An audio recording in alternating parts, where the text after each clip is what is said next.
Just like a great athlete or a performer who dominates because they have no glaring weaknesses in any aspect of their game, we will only find a complete life when we learn how to thrive in all three states of relationship. You've got to be a triple threat.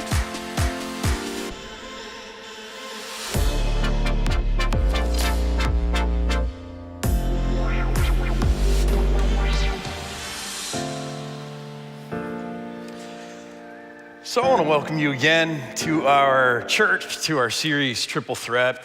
We're talking about the three states of being that we all need to learn how to exist in, regardless of our relationship status. And so week one was about learning how to live in solitude, really how to exist on your own, which is probably the one that's hardest for me of all of these. It's something I've been working on.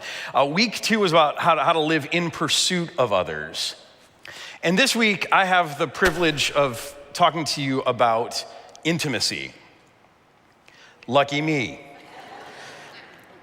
Now, there are a couple of problems immediately the moment a pastor in church says the word intimacy. There are problems with intimacy that I want to just address head on, and neither one of them have anything to do with little blue pills, just to make you aware. The first is this: what do we mean when we say it? And the second one is, how do we know when we have it? I want to talk about that first one first. This term itself, intimacy, it's kind of a confusing term. What do we mean when we say it?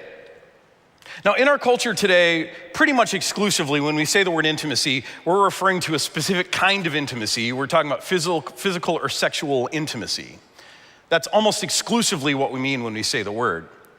Case in point, The Bachelor, season 27 million, I think we're on by now. I know, I don't watch it either. Even if you don't though, Peter and Madison, there's big headlines, buzz going on about what's gonna happen this week. Madison's one of the final three women in the show. And this week we know that Madison is gonna give Peter an ultimatum that if he is intimate with any of the other contestants on their fantasy dates this week, that will be a deal breaker for her and that she's gonna go home. And of course we know that when she says, if you're intimate, what she's referring to, she's talking about sexual intimacy. She's talking about a sexual act. I would argue, and I think a lot of us could, that just going on a date to a fantasy place overnight with someone else, regardless of what you do, is kind of an intimate experience anyway. But in our culture, almost exclusively, when we talk about intimacy, we mean sex. Which is why, again, when it's talked about in church, we squirm or maybe don't even show up. It's why when you say, hey, intimacy is for single people or it's for married people, not just in their marriage, but married people can have intimacy with others outside of marriage. Or if you say to straight men, hey, there's a possibility for you to have intimacy in your male relationships, that's why we squirm, right? Especially guys, we squirm about this stuff. Because for us, intimacy has come to mean one thing. But today as we talk about this, I'm kind of removing that one thing from consideration. We're not talking primarily about sexual connection with others. That's not what we mean when we say intimacy. Intimacy does not equal sex. And often you can have sex without intimacy, and intimacy certainly you can have without sex. So that's not what we mean when we say intimacy. We'll unpack that later. But that raises the second question: how do we know if we have it then? I mean, it's pretty easy if the definition of intimacy is, have I had a certain kind of physical encounter with another person? Well, then I know if we're intimate. Or if intimacy is just about my relationship status, if I can say, well, I've been married 20 years or 40 or 60 years, well then, yeah, surely I have intimacy. I've been married that long. If that doesn't count, if it's not about just a physical act with someone else, how do we know if we even have it? How do we measure it? What does it actually mean that we have intimacy with others? I think these are the problems that face us as we talk about this today. And there's one other thing before we dive into this topic that I just want to disclose to you. I think I'm both the best person in all of the world to talk about this topic and the worst. And here's why. I would say best because from the time I was little, ever since I can remember, I have felt a desire, a craving for closeness with people, a desire for intimacy with others. I just feel like I'm built for it. And so ever since I could remember, I've hated small talk. Anybody else? I mean, just can't stand small talk. I'm just like, I want to get to the stuff that's kind of deep and vulnerable and uncomfortable. I love those kinds of conversations. That's where I come alive. And so that means ever since I can remember, I was never one to be found in the big group at a social function, just kind of hanging out with everybody. I was more likely to be off in the corner talking to another person because that was the opportunity to go deeper. And I was confused about that for a while. I was like, am I an introvert or an extrovert? What does that mean? And I realized it's not about either thing. It's really just about my desire for depth, connection, intimacy. From the time I can remember, I dreamed of having a tight-knit family, of having a wife and children who would adore me. Still dreaming. I'm kidding, my wife and kids, they adore me, no question. From the earliest days, I just remember having a longing for a best friend. And the first time I remember hearing Genesis chapter 2, I remember something resonating inside of me, just even being very, very young. Now, if you don't know what Genesis 2 is about, it's a chapter that's about our origins. It's about our creation story. It's about how we as people were created. And you can learn so much about yourself just by studying Genesis chapter 2. I love Genesis chapter 2. But I especially love Genesis chapter 2, verse 25. Now, let me just say before I share it with you that lots of engaged couples choose to use Genesis 2 in their wedding ceremonies. But most of them stop short before verse 25, as you'll see why for a minute. And ironically, I think it's the most important verse. But Genesis 2, the part that wedding couples, pre-married couples, engaged couples like to use in their wedding services, there I said it, the part that they like to use is this part where it talks about how God opens up Adam, takes a rib, creates Eve, brings Eve back to Adam. Adam looks at her and says, "This is bone of my bone and flesh of my flesh. She will be called woman, for she was taken out of man." And then it says, "For this reason, a man will leave his father and his mother and be united to his wife, and the two will become one flesh." And I've had tons of weddings where couples have used that verse or those verses, and then I can count probably on one hand the number of couples who actually include the next verse, I think the most important verse, which is this: Adam and his wife were both naked and they felt no shame. And you can see why, right? No getting married couple wants everyone to think about them naked on their wedding day, especially when you spend all the money on the dress, right? And you're like, pay attention to the dress here. And yet Genesis 2:25, the reason I think this is so important is because it points to this deep longing that I know lives in all of us. Whether you're in touch with it or not, it lives there. And that is the desire to stand in front of another person exposed. Without your job titles, without hiding behind your family name, without your neighborhood, your house, the car that you drive, the brand of clothes that you wear, without your armor, the armor that we carry into life to protect ourselves. Genesis 2:25 talks about this deep desire that we all have to stand exposed in front of another person as we are. Naked. And to not experience a hint of rejection or laughter or ridicule or disgust. In other words, no shame. It lives inside, this desire lives inside of all of us, which is why most of us in this room at some point in life have had a dream like this. We have had a dream where we were at work or we're in school or maybe we're giving a presentation. All of a sudden we look down and we realize what? We realize we're naked. Anyone have those dreams? Or at least in your underwear? Come on, sometime in your life you've had that dream. Horrifying dream, right? Terrible. That dream represents a fear which is really all about this deep desire that we have. Because few of us believe that if we could be seen as we really are, it's a metaphor, right? That's what dreams are, they're symbolic. Few of us believe that if we were seen as we really are, few of us believe that we would be loved and accepted.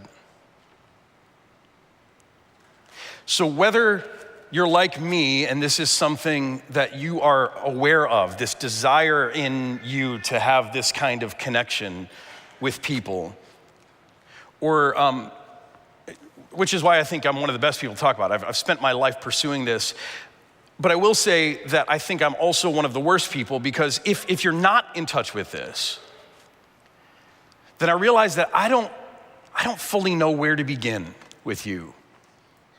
This has been something that I've just been so aware of my whole life for whatever reason. It occurred to me this week that I don't know what to say. If you just look at this and you go, yeah, but that's not for me, or I hear you, Dion. I understand that some people need that, but I don't. I'm not really sure what to say to you. But I'll try this. God says that all of us were created, we're made for intimacy. See it in Genesis 2:25, but you also see it in Genesis 2:18. It says, the Lord God said, it is not good for the man to be alone, right? It's good to know how to be alone, because there are moments where we need to be able to sit with ourselves. That's an important thing. But it's not good for us to exist forever alone. So God says, I will make a helper suitable for him. And really this means a complement, someone with whom he can have intimacy and connection, a deep connection.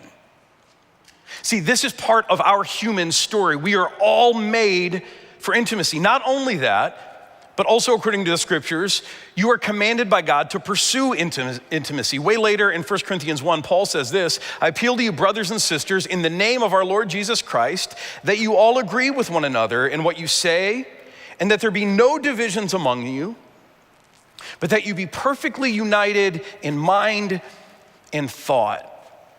Now, what Paul is not saying here is that we all need to have the same opinions about everything. He's not saying that we can't think different thoughts or vote for different candidates. I mean, there's enough of that in the world, right? You know, if you don't think like I do, I can't have any association with you. That's not what Paul's saying.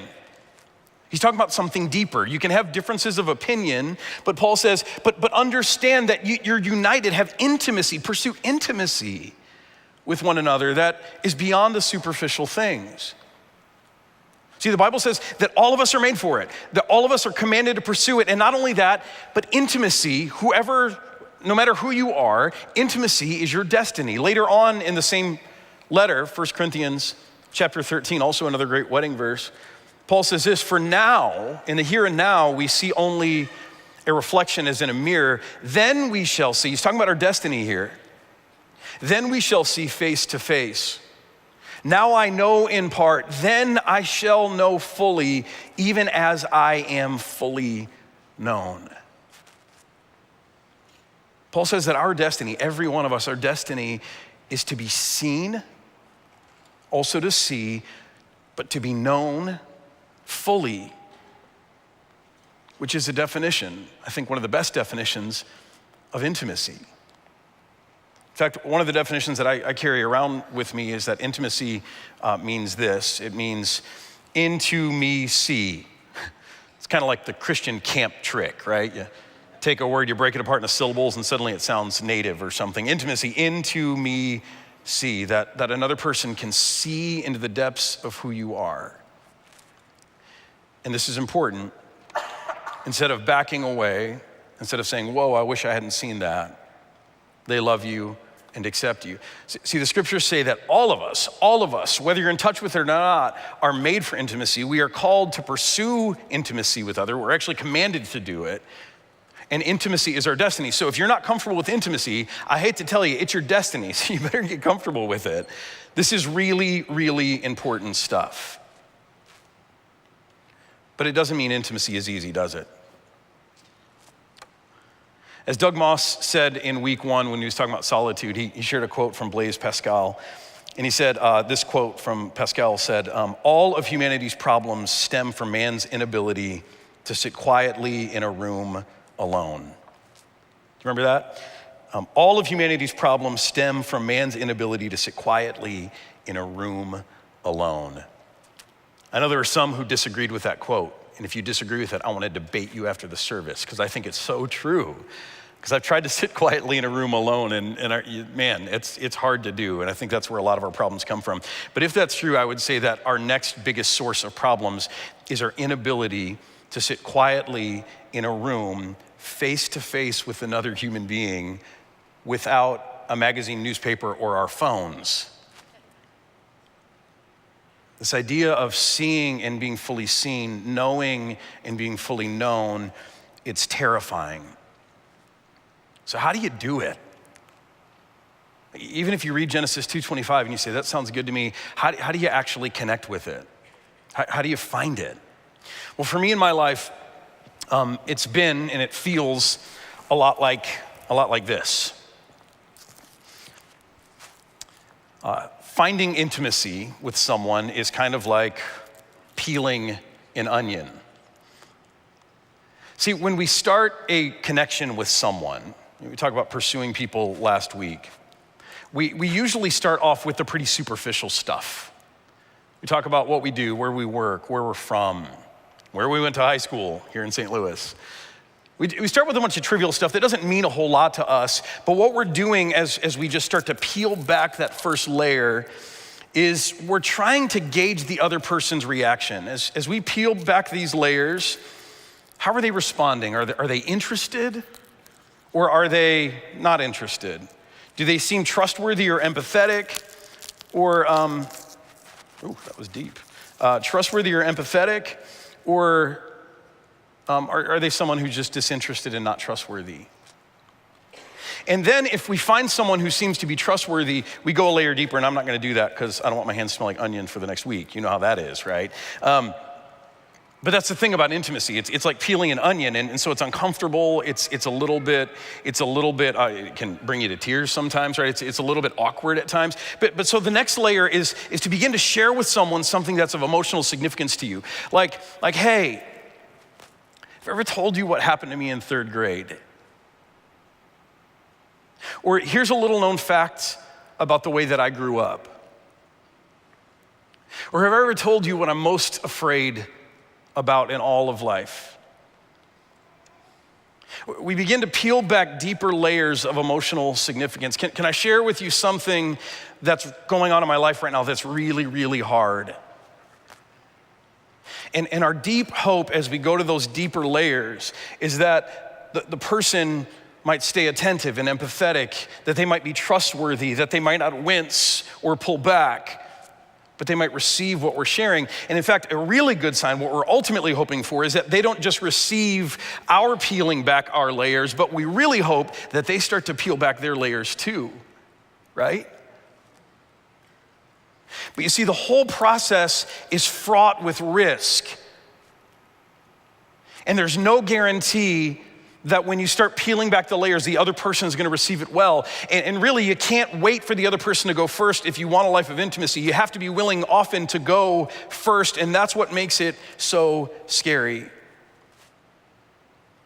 But again, the hope is that as you start to peel back these layers and things start to get uncomfortable, the hope is that the other person will look at you a little more fully, knowing you a little better, and they'll embrace what they see, right? And when that happens, even though it's scary, it is so powerful, isn't it?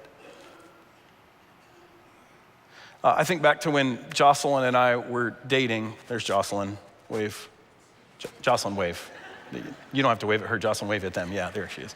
I think back to when Jocelyn and I were dating. We started dating in college, and dating someone in college when you're living on campus is really nice because it's pretty easy to just kind of be whoever you want to be, right? You all live in the same spaces. We had these, in our college, they issued all your furniture to you, so you had your furniture, you had your space, you maybe had a few different posters or whatever on your wall, but our rooms were the same.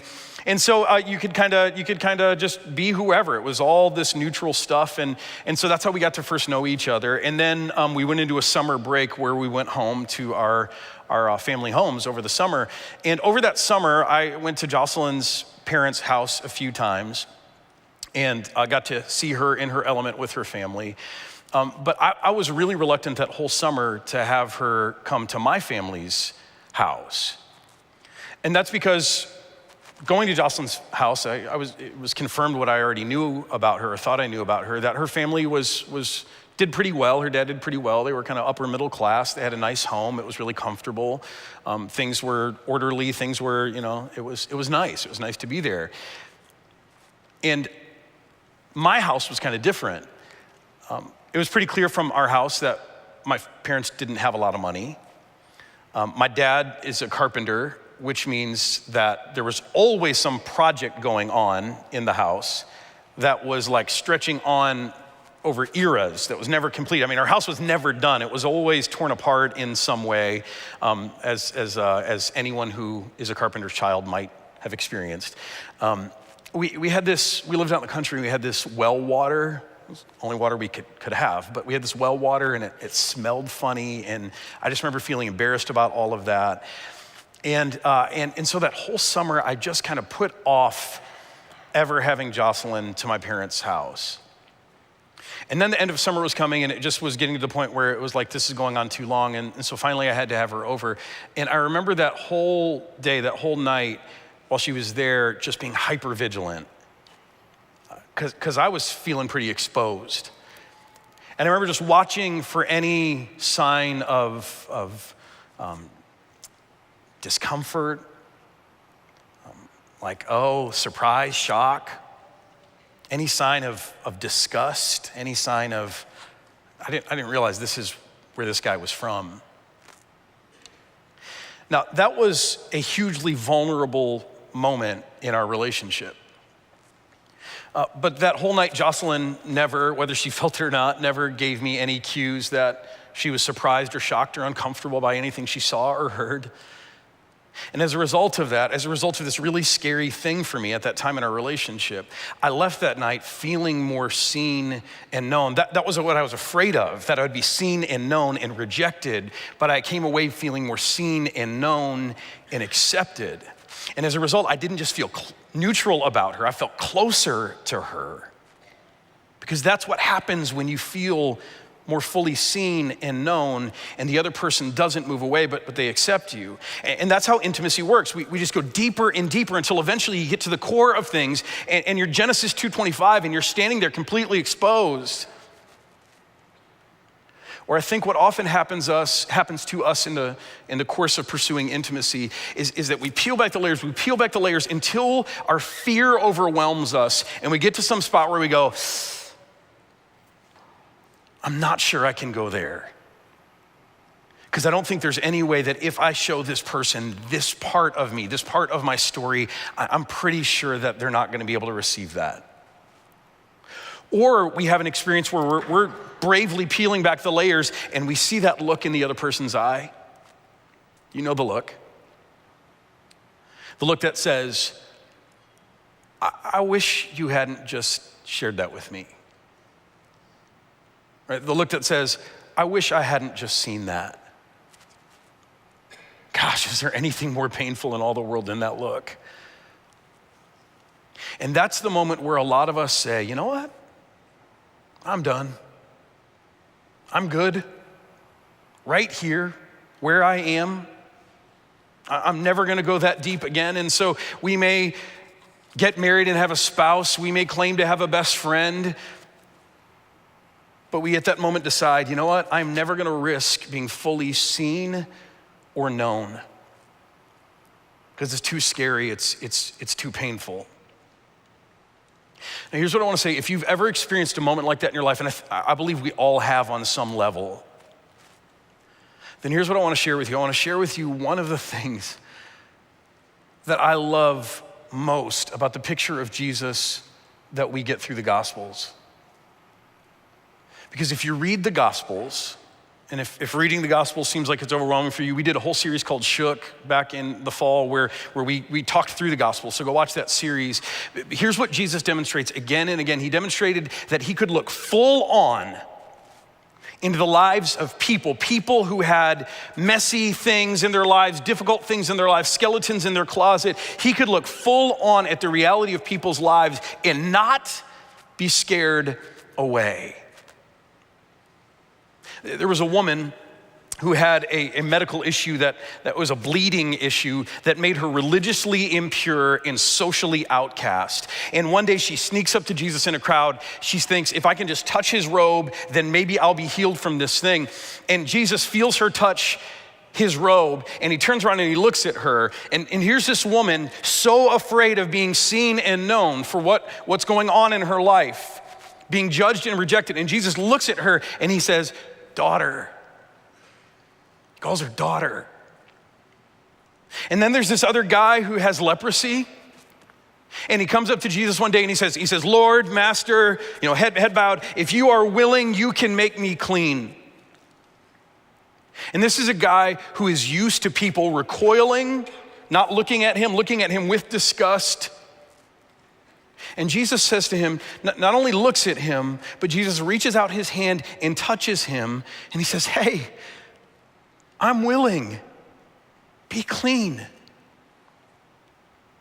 Or there's another woman who Jesus meets at a well outside of a town, and she's a woman with a reputation, not the good kind. And Jesus starts a conversation with her, and the reason she's at the well in the heat of the day is because she's avoiding everyone in the town because everyone knows her story. And Jesus, instead, he engages her in conversation, and he begins to reveal to her and invite her into the kingdom of God. Knowing everything that she had ever done, Jesus sees that and invites her into the kingdom of God anyway. Or I think about another moment with this gangster named Zacchaeus. He's a guy that no one in town liked, and so Jesus comes through and no one will leave. He can't even stand next to the people. They hate him so much, so he kind of climbs up in this bush, this tree, and Jesus makes a beeline for the most hated guy in town. And he's not deceived. He knows Zacchaeus. He knows what he's all about. He knows the crimes he's committed. And Jesus calls him friend. See, today I just want you to know that it is possible. It is possible for you to stand completely exposed, seen, known as you are, and not to be met with disdain or rejection, ridicule, laughter, disgust, in other words, shame. It's possible for you to stand as you are, fully exposed, seen and known as you are, good and bad, beautiful and ugly, to have someone see it all and to be loved and accepted anyway. Not only is it possible, that's what Jesus has done, not just for those people I told you about, but that's what he's done for you. See, nothing is hidden from him. You can hide from other people in your life. Nothing is hidden from him. He sees it all. You don't even have to confess it. He knows it. He sees you as you are, completely naked, exposed, all of it. And yet he came into the world to preach a message of love and acceptance, to prove that he is a God of love and acceptance by offering his life for you on a cross. It's not just possible, it has happened. It's available for you in Jesus. But here's what's critical.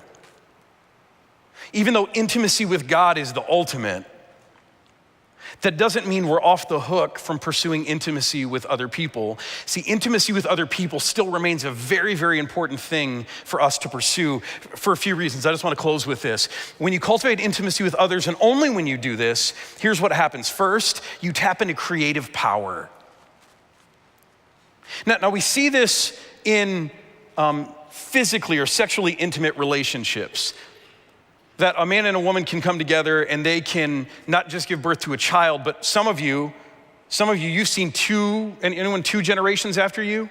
Got 2 generations that you've seen of your own family tree, 3 generations? I mean, right, there are some of you, you've had family reunions and you look around and you're like, none of these people existed. We made this, we created this. We know there's a creative power to intimacy, but even beyond that kind of intimacy, we know this to be true in life. There are all kinds of power duos. who, not through any kind of romantic relationship, but people, business partners who've known each other, who knew each other so well that together, the synergy, right? It's synergy, they were able to create amazing things. You think about the Wright brothers, or you think about Steve Jobs and Steve Wozniak, or you think about any number of people. You think about Simon and Garfunkel, or I love seeing the movie Rocket Man, Elton John and Bernie Taupin, like just hearing about their relationship and their connection and how powerful that was, the beautiful songs that have been brought into the world. You see, when you cultivate intimacy with others, you tap into creative power. And I think a lot about the World War II generation. I think about World War II vets, how our soldiers in World War II were able to do something that seemed impossible at the time, right? I mean, the world was being taken over, and these young men from nowhere all across America gathered together and they fought and they won. And here's what I found also fascinating about World War II vets, that if you talk to many of them, maybe some of you are, or if you've talked to World War II vets, here's the hunch that I've always had. That for many of those men, the intimacy they experienced with their fellow soldiers was the deepest intimacy they ever had in their entire lives, up to that point and even beyond that point. And I have a hunch that it was that intimacy that was to credit for the power, the synergy that enabled them to conquer evil and to keep the world a free place. See, there's something that happens when you allow yourself to be seen and known by another person. You exist in this intimate place with another human being. There's creative power that's unleashed there. Second, and this is maybe a little philosophical, but I think it's so important. When you cultivate intimacy with others, you connect to the very nature and being of God. See, God is an intimate God. Not just with us, but within himself. We talk about this thing called the Trinity, and I don't know what God calls it, it's just who he is, but that God exists in himself. He's a Father, he's a Son, and a Spirit. And Jesus says how this works. He says, I know the Father, and the Father knows me, and I am in the Father, and the Father is me, and I love the Father, and the Father loves the Son, and the Spirit gets looped in there too later on. And so what that means is whenever we cultivate intimacy with another person, when we have those momentary glimpses of being seen and known, loved and appreciated for who we are, in those moments, the reason those are so powerful is that we are actually connecting to the very nature of God. We're getting a glimpse of what God has within himself always. And then finally, when you cultivate intimacy with others, that's when you find real self-acceptance. Now, of course, God's acceptance of us matters more than anything. But I think it's almost impossible to believe in a God who can accept you fully if you've never glimpsed or experienced acceptance from another human being. Like, how do you even know what that's like if you've never, ever experienced it? And the Bible teaches us that we as people, we are mediators of God's work. It comes through us. We're the body of Christ even. And so until you've experienced this with another person, this acceptance, and then ultimately can believe in a God who does it perfectly, because people don't do it perfectly, it's only in that moment with people, then with God, that you can begin to live with self-acceptance. Now, I know for some of you, self-acceptance sounds trite, it sounds like psychobabble. I would argue that self-acceptance is one of the greatest spiritual works that you can devote yourself to. And here's why. Because in Christianity, we talk about this thing called grace. And what is grace other than knowing that I am loved apart from what I do? I don't have to prove anything. I don't have to earn anything. I don't have to bend over backwards to make amends for anything. I'm simply loved because God has declared me to be lovable because that's who he is. But I can't believe that until I've experienced that in another human relationship. See, no matter who you are, whether you felt it deeply in your life like I have my whole life, you're made for intimacy. And you are destined for intimacy. And not only that, you are commanded to pursue intimacy because it's gonna make your life so much richer. So I wanna ask you today, what relationship in your life is crying out for the chance to go deeper? What relationship in your life is begging for the opportunity to go deeper, to peel back the layers. Now, if you're married, maybe for you it's your marriage, right? Just because you're married a long time doesn't mean that it's truly a relationship of depth where you can be seen or known. That might be a great place for you to start. I think it'd be great in our culture if we stopped just celebrating the longevity of a relationship, but we also started celebrating the health and the depth. So maybe that's a place for you, or maybe you're in a place, even if you're married, where your partner isn't there yet, your partner isn't safe. And that's okay. It doesn't mean necessarily that you're in a bad marriage or you married the wrong person. We put a lot of weight on our marriages, sometimes too much. So what other relationship in your life, what other friendship in your life is crying out for the opportunity to go deeper, to begin to peel back the layers, to be seen and known, to see and know? What relationship is that for you? And if you have in mind what that relationship might be, I want to ask you also, what layer can you peel back to begin to allow yourself to be seen and known more fully? And I think for some of us, there is a layer, you know exactly what I'm talking about. There is a layer that we have kept so intact because we're afraid of letting anyone see what lies behind it.